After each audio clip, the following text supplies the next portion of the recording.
건너편은 차들이 좀 막히고요. 불박차 가는 쪽은 요 차가 들어오더니요. 이 차가 쭉 빠질 겁니다. 그래서 불박차가 서서히 속력을 내는 중입니다. 어떻게 될까요? 자, 앞에 차 쭉 가네요. 나도 이제 쭉 속도가 빨라지죠? 쭉 탄력 받아서 가는데 이런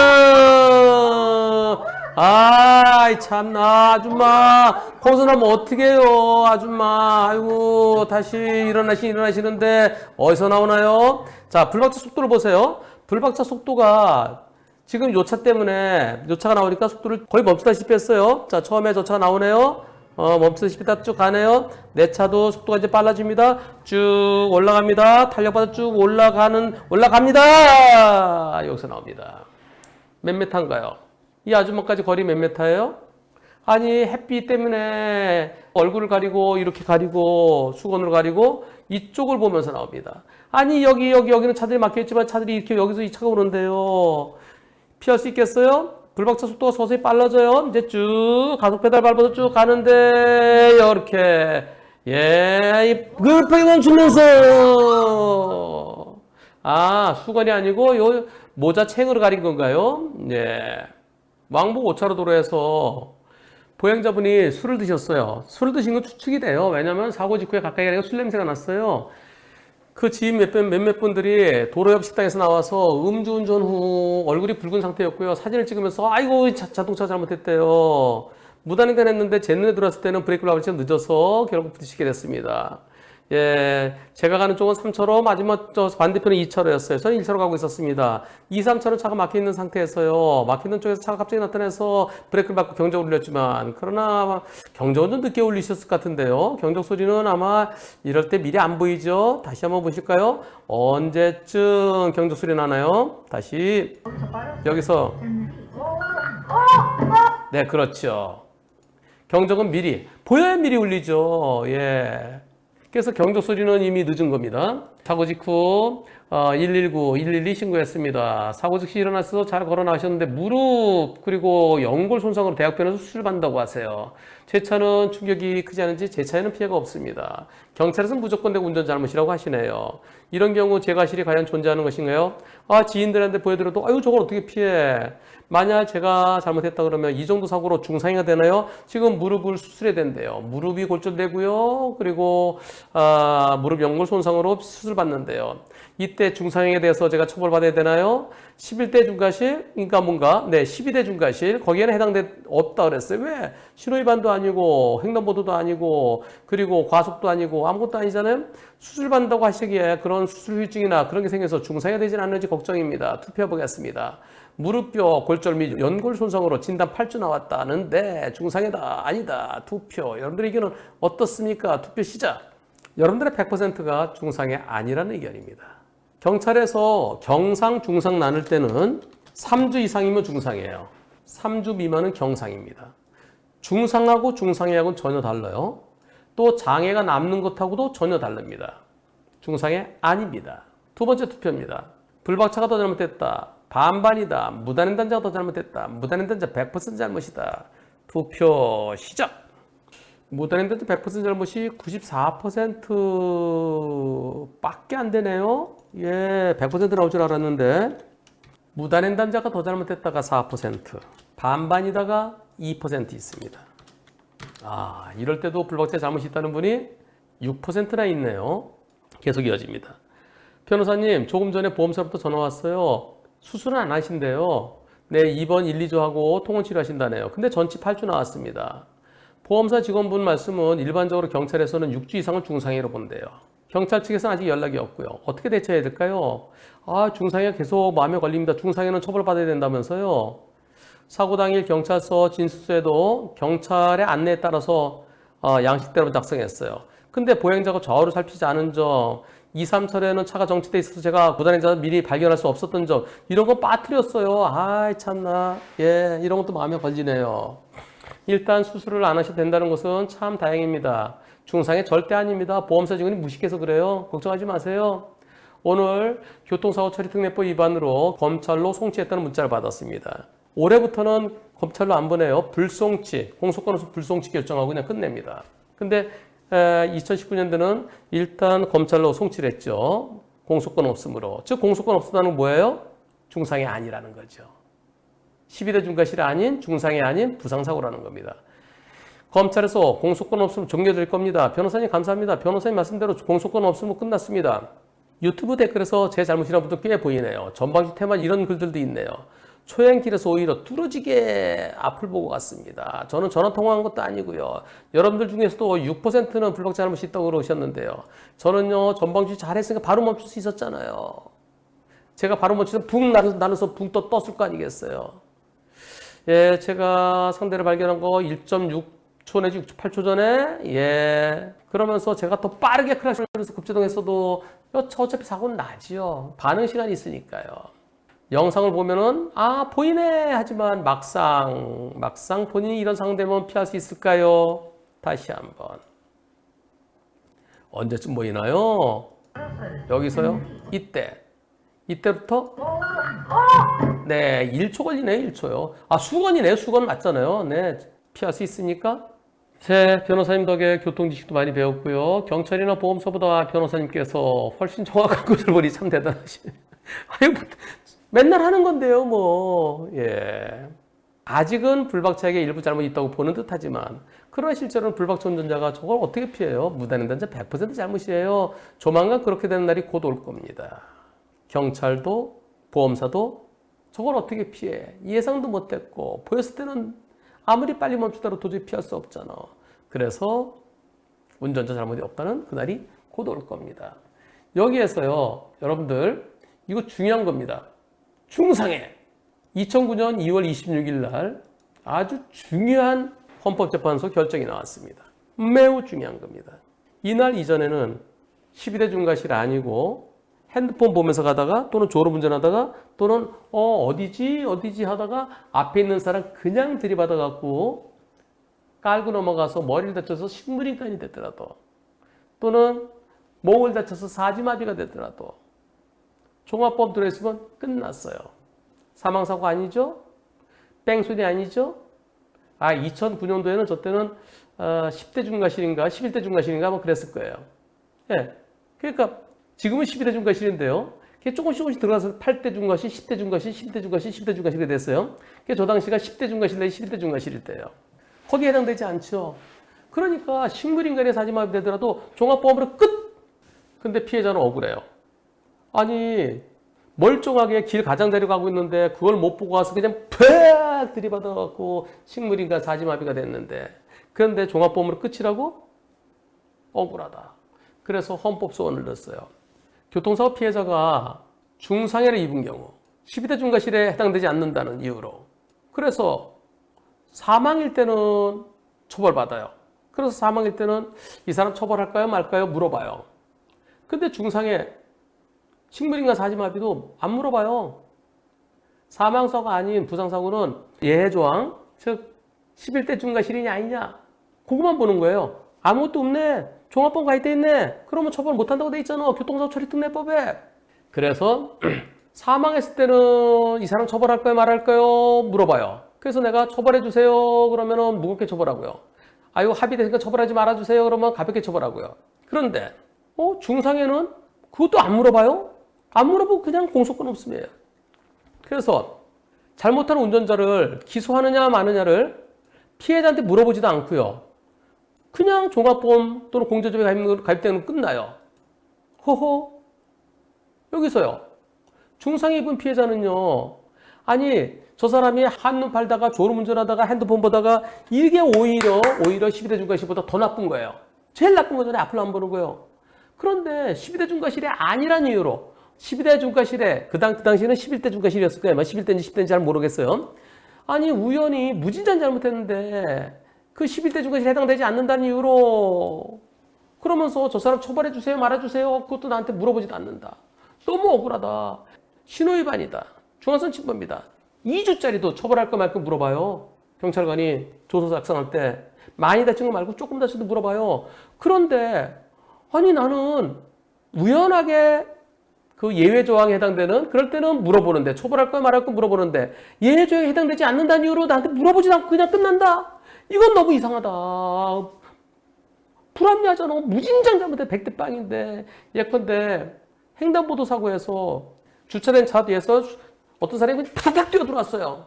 근데 지나가다 사고 났어요. 그러면 푸다닥 뛰어드는 사람도 과실이 있잖아요. 그 사람 과실이 있는데도 그럴 때는 처벌할 거야 말할 거야 물어봐요. 합의할 거야 말 거야 물어봐요. 근데 나는 100% 내가 피해자인데 나한테 물어보지도 않고 그냥 종합보험 처리를 그냥 끝나요. 억울하잖아요. 이건 차별대우 당하는 거잖아요.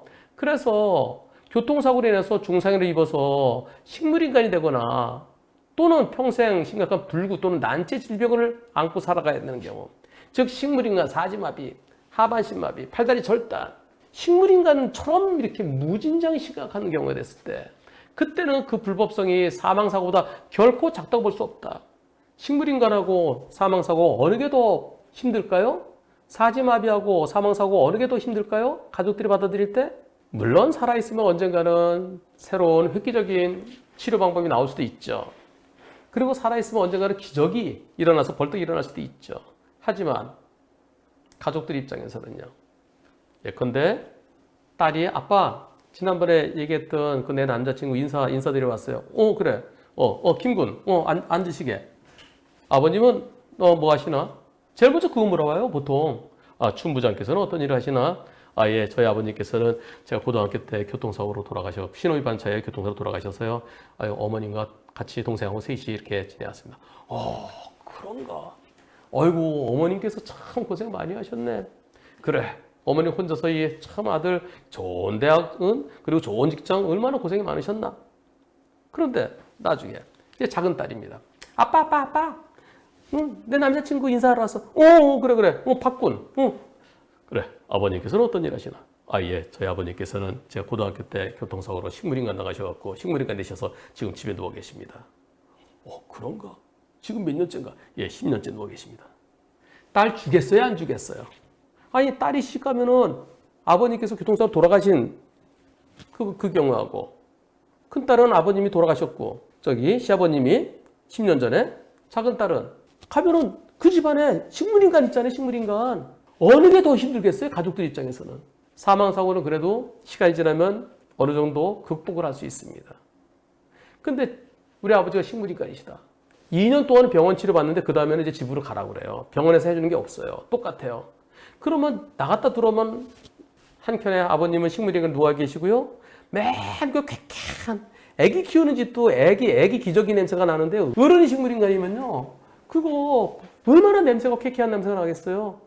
얼마나 힘들겠어요. 가족들이 나가서는 일상생활하다 집에 들어올 때부터 집에 들어가면 아버지 식물인간. 그래서 사망사고보다 오히려 식물인간이나 사지마비가 더 힘들 수 있다는 거예요. 그래도 식물인간보다는 사지마비가 더 낫겠지? 아니에요. 사지마비가 더 힘들 수 있어요. 식물인간은 말도 못하고 누워있어요. 근데 사지마비는요. 막 성질을 내고요. 소리 지르고요. 여봐! 막 그러고요. 그리고 화가 나잖아요. 못 움직이니까 막. 그래서 결코 식물인간 사지마비가 사망사고에서 결코 불법성이 작다고 볼 수 없단 말이에요. 그런데 왜 사망한 경우에는 처벌하잖아요. 운전자가 있을 때. 근데 식물인간 사지마비는 처벌하지 않음으로써 그 피해자가 나 억울하다. 저 사람 처벌해달라. 라고 법정에서 재판 절차에서 수사기관에서 법정에서 내가 저 사람 처벌해달라. 억울하다. 저 사람이 나한테 충분히 사죄하고 죄송하다 그러고 내 형사합의금 받았으니까 내 그냥 용서해 주세요. 내가 말을 해야 되는데 나한테 물어보지도 않아요. 이거는 사망과 식물인간 무슨 차이가 있느냐. 사망은 처벌할 것만큼 물어보고 식물인간은 물어보지 않고 그것은 합리적인 이유가 없는 차별 취급이라는 거죠. 따라서 지금은 12대 중과실, 옛날에는 8대 중과실, 10대 중과실, 12대 중과실. 그 단서조항. 그 11대 중과실에 해당되지 않는 중상해를 피해자를 신호위반이나 또는 중하순침범이나 이러한 예외조항의 중상해 피해자랑 왜 달리 보느냐, 뭐가 다르냐. 그래서 나한테 물어는 봐야지 처벌해야 될지 말아야 될지. 이것은 피해자들의 중상해를 입은 피해자들의 평등권을 침해한 것이다. 앞을 안 보고 가서 그냥 생각해 보세요. 60도로에서 79.9로 들이받은 사람은 속도 위반 사고 아니에요. 그래서 거기는 식물인간 되더라도 죽지 않았으니까 그냥 공소권 없음. 80.1일 때는 너는 20kg 초과했네. 그러면서 거기는 처벌하고. 그게 무슨 차이가 있냐 이거예요. 합리성이 없다는 거죠. 그래서 중상해일 때는 물어는 봐라. 피해자한테 이 사람 처벌할 거야 말할 거야 물어는 봐라. 그래서 그냥 용서해 주세요라고 처벌 원치 않습니다 하면 처벌하지 말고 처벌해 주시면 처벌하도록. 그게 중상해입니다. 여기서 이 중상해라는 것이 뭐라고 돼 있어요? 중상해. 교통사고로 인해서 중상해를 입은 결과 식물인간이 되거나 평생 심각한 불구 또는 난치의 질병을 안고 살아야 되는. 즉 사망한 것에 비해서 엇비슷한 정도를 중상해로 보는 겁니다. 경찰들은 6주 이상이면 8주 이상이면 10주 이상이면 12주 이상이면 중상해야? 그게 아니에요. 뼈 부러졌으면 중상해야? 그게 아니에요.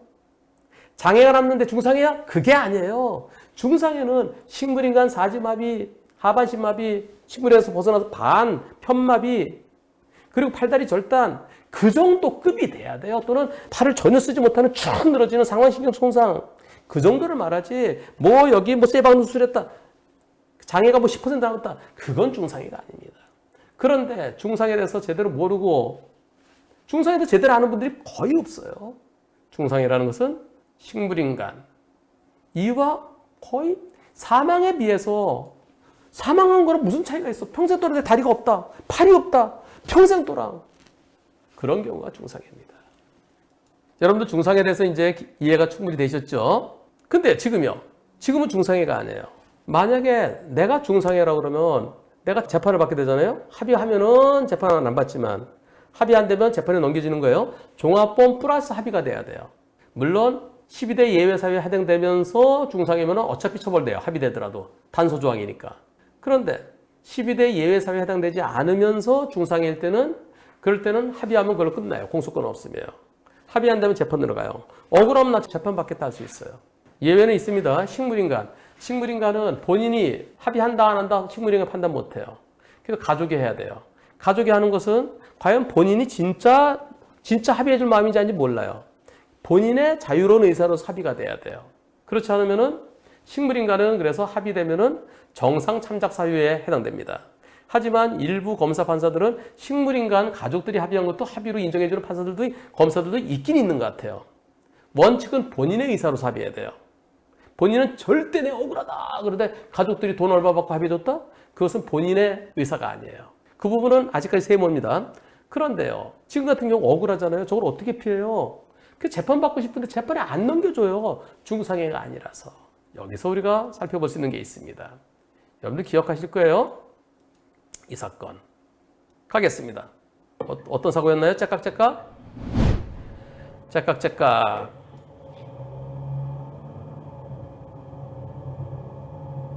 네, 이 사건 아까 거랑 똑같죠? 피할 수 있나요? 여기서 쭉 나는 여기까지 가서 쓰면 되는 거예요? 그럼 내가 굳이 여기서 한 칸 한 칸 갈 필요 없죠? 여기 횡단보도 보행자 신호인데 보행자가 어디서 나타나나요? 나 쭉 저기까지 가면 돼요. 좌회전할 거니까요. 가는데 이거 아까랑 다를 바가 없어요. 이 사건 경찰은 무조건 자동차 잘못이래요. 그래서 그래요? 내가 뭐 잘못했어? 나 즉결 갈래요. 즉결 보내달라고 그랬더니 즉결 안 된대요. 왜? 14주 진단이래요. 그리고 32주 소견서가 있대요. 그리고 마비가 됐대요. 목을 다쳐서. 그게 중상해래요. 중상해는 재판받아야 돼요. 그러면서 즉결도 안 보내줘요. 그래서 지방경찰청에 이의 신청했어요. 그때 지방경찰청에서 저 무조건 다 자동차 잘못이지. 자동차 잘못 하나도 없으면은 그러면 뭐 어쩔 수 없지만은 자동차 잘못 있어. 그리고 자동차랑 보행자랑 사고는 자동차 가해자야. 민간심의위원회에 다시 한번 이의 신청했어요. 5분 중에서 1분은 자동차 잘못 없다. 4분은 잘못이 있다. 보행자 잘못이 크지만 자동차 운전에도 잘못이 없다고 할 수는 없다. 그래서 검찰을 보내줬어요. 이분은 운전자 보험에 가입돼 있습니다. 그래서 운전자 보험에서 돈이 그걸로 합의하면 돼요. 합의하면 그냥 끝나요. 근데 너무 억울해요. 제가 걱정하지 마세요. 운전자 잘못 없습니다. 검찰에서 무혐의 해줄 겁니다. 만약에 검찰에서 무혐의 안 해주면 법원에서는 반드시 무죄입니다. 걱정하지 마세요. 이 사건은 중상해예요. 중상해니까 경찰이 검찰로 송치했고요. 검찰에서 검사가 도로교통공단에다 사고 분석시켰어요. 그랬더니 도저히 못 멈춘다. 저 사람이 나타났을 때 불박차 과속도 아니고 불박차 속도에서는 도저히 멈출 수 없는 사고다. 불가항력이다. 검사가 무혐의했습니다. 6개월 만에. 그리고 눈물을 뚝뚝 흘렸어요, 이분은요. 그동안 무서웠어요. 변호사님, 저요, 이거 그냥 합의하고 그냥 끝나고 싶어요. 어차피 운전자 보면 돈 나와요. 그걸로 합의할 수 있어요. 근데 합의 안 했다가 제가 나중에 법원 가서 구속되거나 실형 선고되거나 그러진 않을까요? 엄청 무서워했습니다. 어떻게 피합니까? 그러나 이번 사고는 중상이기 때문에 경찰이 기소 의견으로 검찰로 보내줘서 내 잘못이 있다 없다 판단을 받았어요. 근데 중상이 아니면 판단도 못 받는다는 거예요. 그냥 끝난다는 거예요. 그럴 때는 어떻게 될까요? 중상이 아닐 때는 이런 일이 있었습니다. 자, 녹색 신호입니다. 녹색 신호에 정상적으로 건너에 직좌 신호예요. 맞은편에는 신호 대기 중에 있습니다. 차 안 빠르죠? 천천히 가는데. 그런데 후다닥! 그레이드! 이거 피할 수 있나요? 여기서 가는 이렇게 피할 수 있나요? 이거 어떻게 피해? 이걸 못 피하죠. 예. 그런데 경찰은 차대 사람 사고는 차가 잘못이에요. 그러면서 크게 다치지 않았어요. 중상이면 검찰로 송치해 주세요. 법원에 기소해 주세요. 나 잘못 없다. 무죄 판단, 무혐의 주장할 수 있을 텐데. 종합법에 가입돼 있어요. 종합법에 가입돼 있으니까 경찰은 잘했다 잘못했다 따지지 않아요. 12대 중과실 아니죠? 그리고 중상이 아니죠? 그럼 공소권 없음이에요. 공소권 없으니까 과실이 있다 없다 판단하지 않습니다. 잘못 있다 없다 판단은 사망사고나 중상해. 그래야 재판받을 수 있는 거예요. 재판이 넘기지 않고 그냥 끝나요. 종합법 처리 끝나요. 이분 공소권 없으며 크게 다친 거 아니니까. 그러면서 범칙금, 안전운전 의무 위반, 범칙금과 벌점을 부과해요. 그래서 억울합니다. 제가 직결 보내달라고 그랬어요. 저걸 어떻게 피합니까? 미리 보이나요? 안 보이잖아요. 차 뒤에서 툭 튀어나오는데 예상도 못했고 발견하는 순간 너무 가깝고 피할 수 없고 잘못 없습니다. 직결 보내달라고 그러세요. 범칙금 내지 마세요. 이분이 직결 갔습니다. 어떻게 나왔을까요? 무죄. 도로교통법 48조랑 안전운전 의무 위반으로 직결 심판 받아갖고 무죄. 언제? 얼마 전에 지난 5월 21일. 지금 보신 세 사건 전부 다 운전자의 잘못 없습니다. 예상도 못하고 피할 수도 없습니다. 보일 때는 너무 가까워서 못 피합니다. 이럴 때 운전자 잘못이 있다고 그러려면 운전자는 어떻게 해야 될까요? 저기서 사람이 튀어나올지도 모르니까 옳지. 여기서 가다가 안 보이잖아. 안 보일 때는 잠깐 멈춰야 된다. 여기 잠깐 멈춰. 옳지. 또 멈춰. 옳지. 또 멈춰. 이렇게 가야 될까요? 뒤에서는 빨리 가라 빡빡빡빡 되는데 2년 전에 이게 2019년 8월 사고였습니다. 그때는 억울하게 그냥 벌점 범칙금 먹었어요. 이제는 그러지 마십시다. 도저히 피할 수 없는 사고, 불가항력적인 사고. 옛날에는 블랙박스 없을 때는 차 사이로 사람 나와서 사고 나면 50대 50으로 봤어요. 블랙박스 없을 때 좀 더 조심하지. 막연히. 블랙박스 없을 때의 과실 비율은 원시 시대의 과실 비율이 상당히 많습니다. 못 피합니다. 무단횡단 하지 마시고요. 그리고 꼭 검찰과 법원까지 가기 전에 경찰 단계에서 이걸 어떻게 피해? 불가항력이야. 불가항력일 때는 벌점 부과 안 해요. 범칙금 부과도 안 해야 돼요. 범칙금은 뭘 근거로 합니까? 범칙금 근거는 이겁니다. 도로교통법 48조 1항의 안전운전 의무 위반. 도로교통법 48조는 전방 및 좌우를 잘 살피면서 조향장치 및 제동장치 잘 작동해서 사고를 막아야 되는데 그러지 못해서 이를 게을리해서 뭘 게을리해요? 앞을 잘 봤잖아요. 잘 봤으니까 바로 멈춘 거잖아요. 좌우 살펴봐도 안 보이잖아요. 다른 차들이 가려서. 제발 경찰에서도요. 차대 사람 사고는 무조건 차가 잘못이다. 그게 이제 바뀔 때가 된 것 같습니다. 이런 무죄 판결이 앞으로 계속 나와야 됩니다. 언제쯤 경찰에서 인식이 바뀔까요? 올 말, 내년 이맘때 모든 조사관분들이 이건 누가 와도 못 피한다. 어떻게 피할 수 있느냐? 근데 본인이 그냥 못 피한다, 불가항력이다 그러면 피해자한테 민원받을 수 있어요. 그럴 때 방법이 있잖아요. 경찰청 산하기관, 도로교통공단에서 사고 분석하잖아요. 그 당시 불박차 속도가 얼마였느냐, 제한 속도가 얼마였느냐, 언제 보였느냐, 그때 브레이크 잡으면 멈출 수 있느냐, 못 멈춘다. 분석해달라고 그래서 그거 딱 붙여갖고 도로교통공단의 분석 결과 도저히 피할 수 없는 사고이기 때문에 운전자의 잘못이라고 할 수 없음. 그래 하면 되잖아요. 그날이 빨리 오기를 기원합니다.